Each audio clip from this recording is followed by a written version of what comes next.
There are moments in our lives that we feel completely alone. We feel as though no one knows what we're going through. It is because of the uniqueness of the challenges that confront you are so unique to you that you feel like I'm up against it all by myself. It's an uphill battle. And along that road, you're not going to see too many friends. You're going to see your shadow most often. See, the thing is, for many people, they've tried the same path you're on, and they failed. As you walk this journey, you're going to see carcasses all over the place of people that didn't quite have it.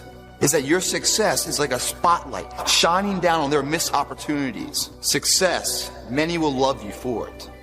The majority will hate you because your success reminds them of where they could have done it, but they came up short and how they didn't revisit it. The difference between a winner and a loser, the failure's there every single time. This is the winner gets back up and does it again until it goes his way. So now you're down that path and you're all alone. And generally, that type of circumstance is born because it's not because you don't have anybody to talk to, but can you trust them?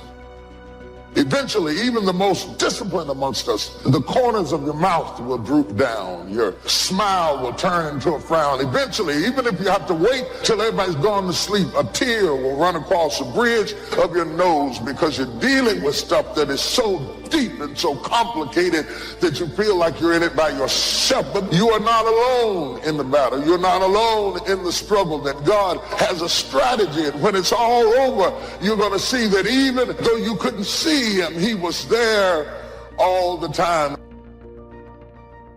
I promise you guys, if today you never say good enough, tomorrow you'll always have enough. What I'm saying is the character of who you are. The character defines the success, defines the fame, and it starts right there. Championships aren't won in the theater or the arena.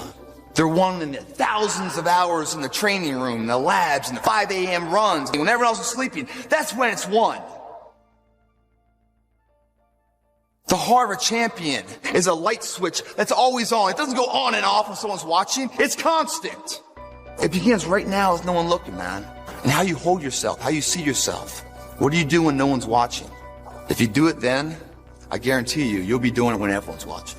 Your heart, your life, your happiness is your responsibility and your responsibility alone. It's not your fault if your partner cheated and ruined your marriage, but it is for damn sure your responsibility to figure out how to take that pain and how to overcome that and build a happy life for yourself. As long as we're pointing the finger and stuck in whose fault something is, you are stuck in suffering. The road to power is in taking responsibility. Take full responsibility for what happens to you. Accepting full responsibility. It's the day you know you've passed from childhood to adulthood. Learn to reap in the fall without apology if you do well, and without complaint if you don't. That's maturity. I used to have that long list of reasons why I wasn't doing well. I blame my negative relatives. They were always putting me down. I blame my cynical neighbors. They're just selfish, looking out for themselves. Won't loan you money? I used to blame the economy. I blame the community. That's a pretty good list for not doing well, isn't it? The road to power is in taking responsibility. Your heart, your life, your happiness is your responsibility and your responsibility alone. Taking responsibility, accepting responsibility is not an admission of guilt. Taking responsibility is a recognition of the power that you seize when you stop blaming people. It's not like you're letting somebody who wronged you off the hook. Taking responsibility is taking your power back. A few months later, I learned very quickly to tear up my list, reasons for not doing well, and I threw it away. And I got me a fresh piece of paper, and I put one word on it. Me. There's a black heritage spiritual that says it's not my mother nor my father, nor my brother nor my sister, but it's me, oh Lord, standing in the need of prayer. It's not what happens, it's what you do. If anything can go wrong, it will. That's one of Murphy's laws. So here's one of the key questions of the evening. Starting tomorrow, what are you going to do that'll make a change in your life's direction? Now see, if you don't do something starting tomorrow that'll make a difference, guess what? Because the next 5 are going to be like the last 5 unless you, major key, tomorrow, change it all. Or change a little, or change something, or don't change. It's choice time. You can do whatever you want. But it's nice to know any day you wish you can change your whole life. We go through the actions of commitment, but we're not really committed. We're not really connected. We're not really joined because we have no understanding of our responsibility to any relationship. You cannot have true relationship without reciprocity. You cannot get into a relationship to get and not give. You collect anniversaries, you've got a lot of birthdays, but you've never been the person that you could be because the could be is locked up behind commitment, and until you're committed, you'll never get the could be. Wonder what would have happened in school if you'd been committed. Wonder what would have happened in your marriage if you'd have really thrown your whole self. You've always been casual.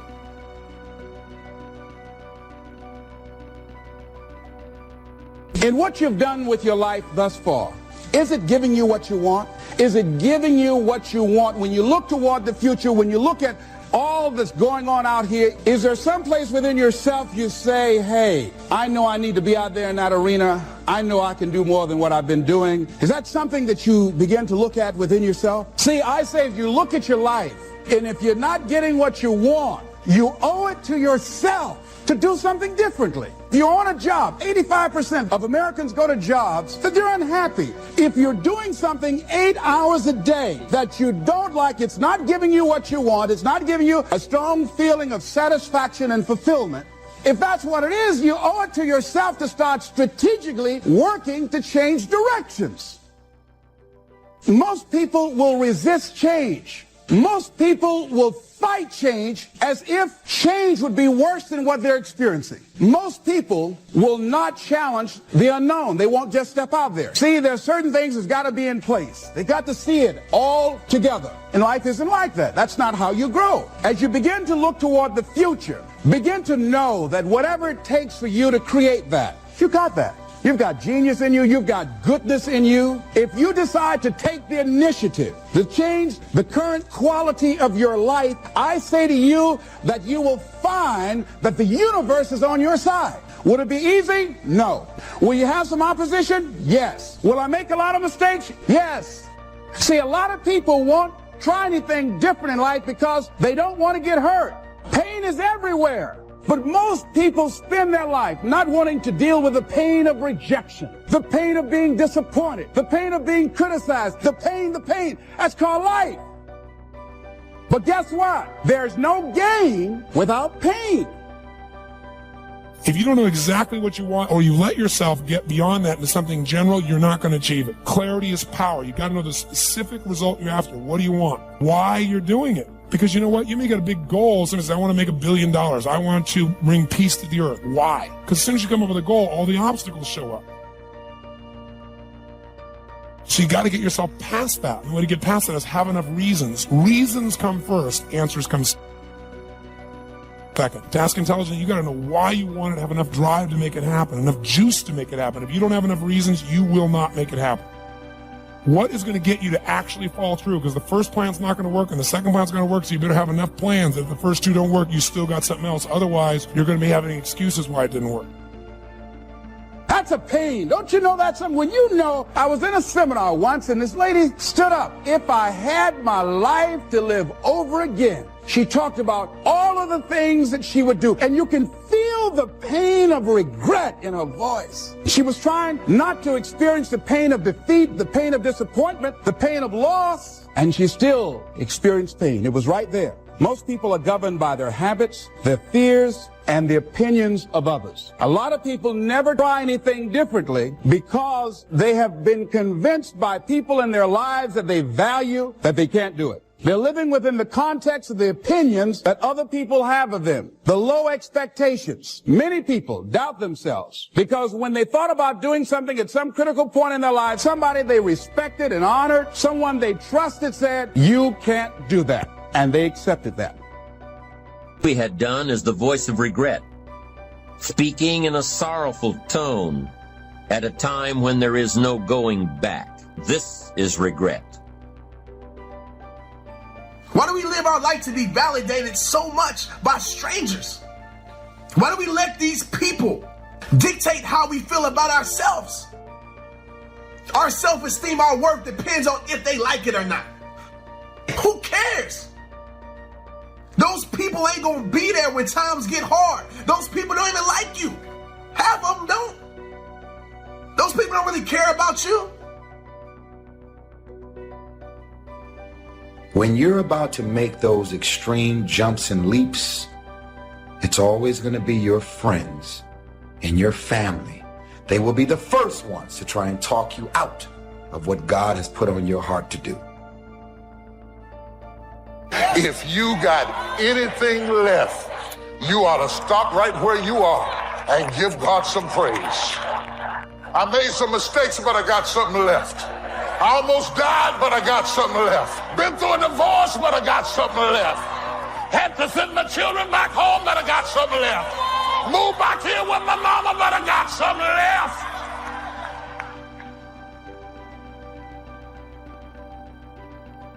I don't know what kind of odds are against you today, physically, financially. I don't know what kind of storm has come or trying to come into your life. If you wait too long to decide what you're going to do with your life, you'll find out that you've already done it. You have to learn to start where you are. Big doors swing on little hinges.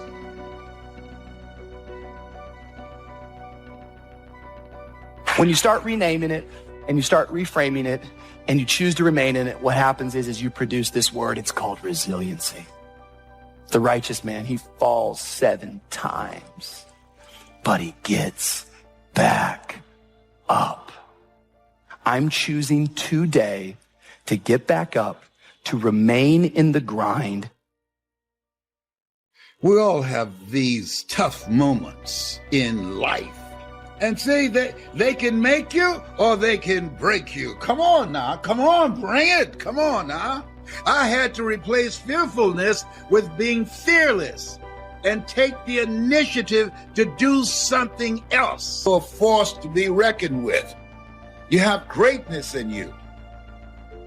Yes, I'm going for it. There are more lives for me to touch, more lives for me to transform. If you only knew all the things God has refused to let happen to you.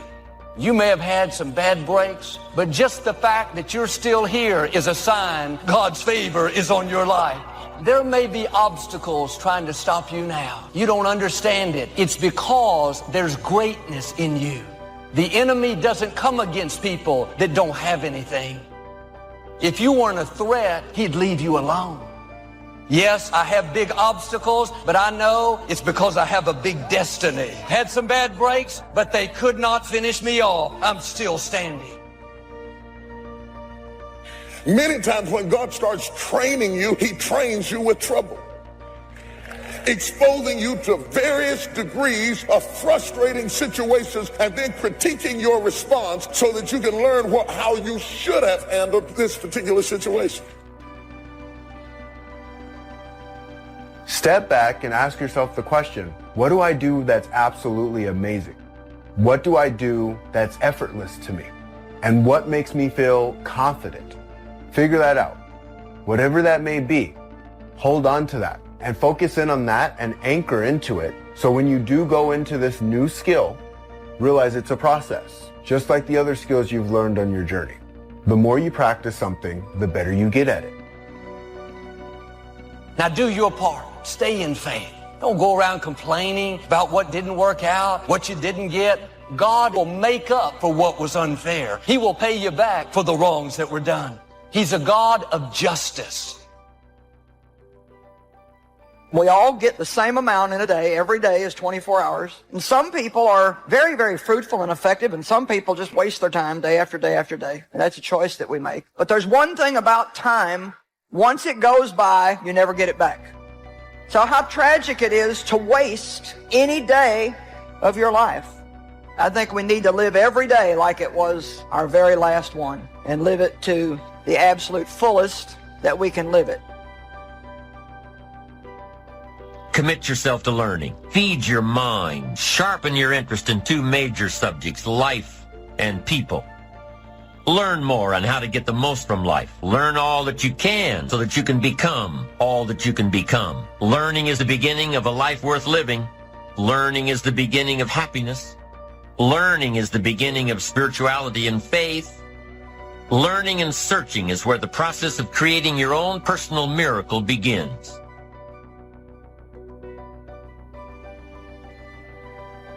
Greatness does not have to have the approval of everyone.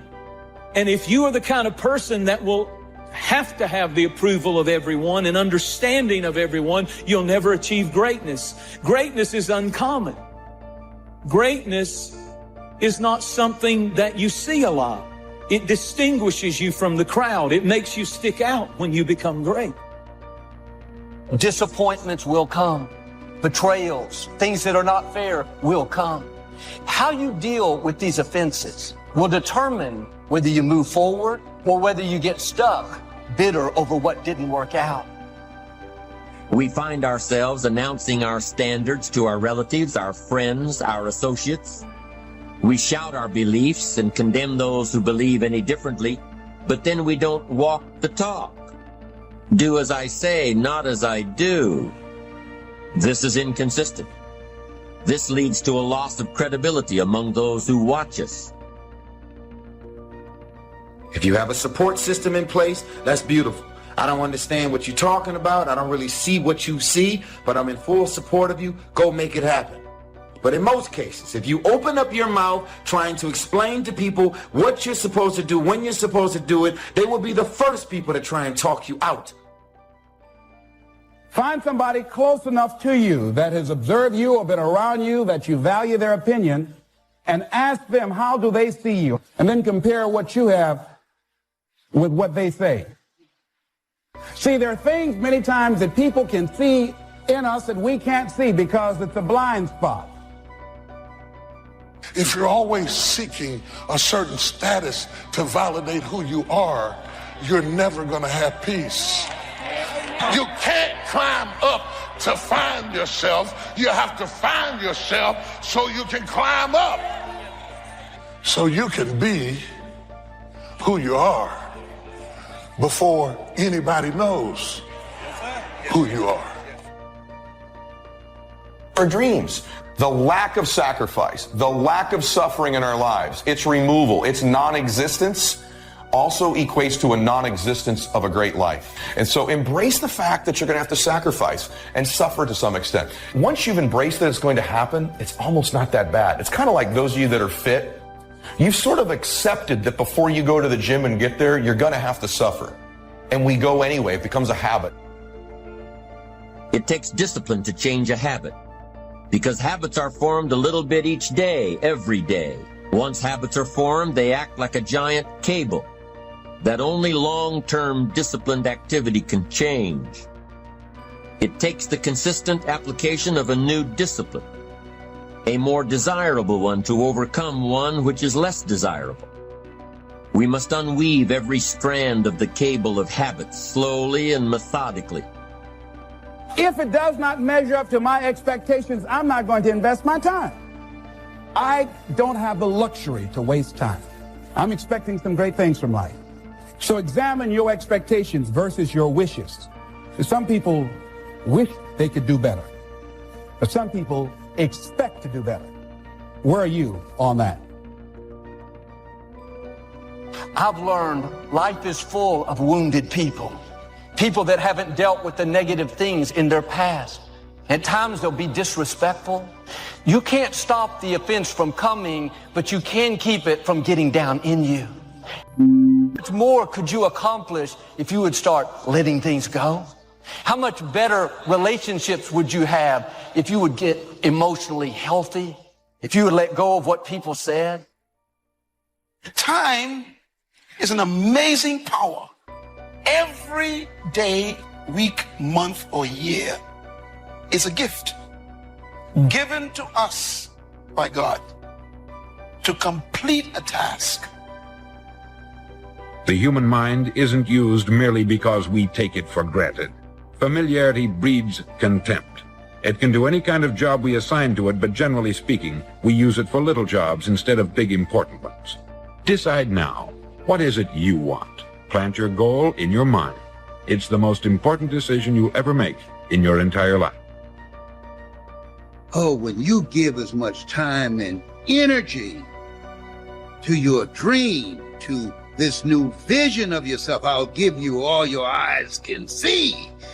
When you give as much time and energy to what you see, that creates the opening for miracles, surely. Do you want to be an outstanding salesman, a better worker at your particular job? Do you want to go places in your company, in your community? All you've got to do is plant that seed in your mind. Care for it. Work steadily toward your goal, and it will become a reality. Dream chasing isn't for the serious. It's for the sincere. And the difference between being serious and being sincere is that serious people have a can-do attitude. Sincere people have a must-do attitude. That's how dreams become reality. They become a must. My children must survive. My life must change. Now, if knowledge is power, if knowledge is the forerunner to success, then why do we fall short of our objectives? Do we find ourselves aimlessly wandering, settling for a life of existence rather than a life of substance? There may be many answers to this question.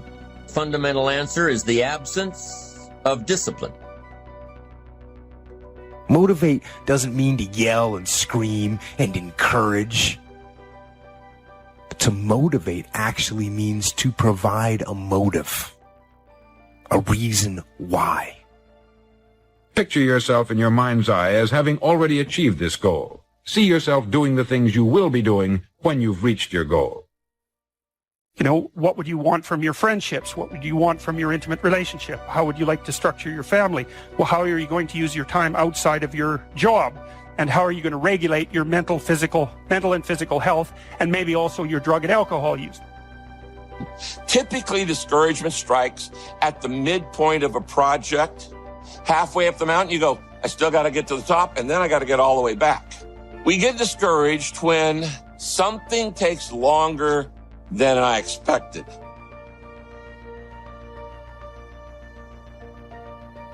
Once you start becoming aware of the power of thought, just look around you at everything that you see. It all began with a thought. We become what we think about.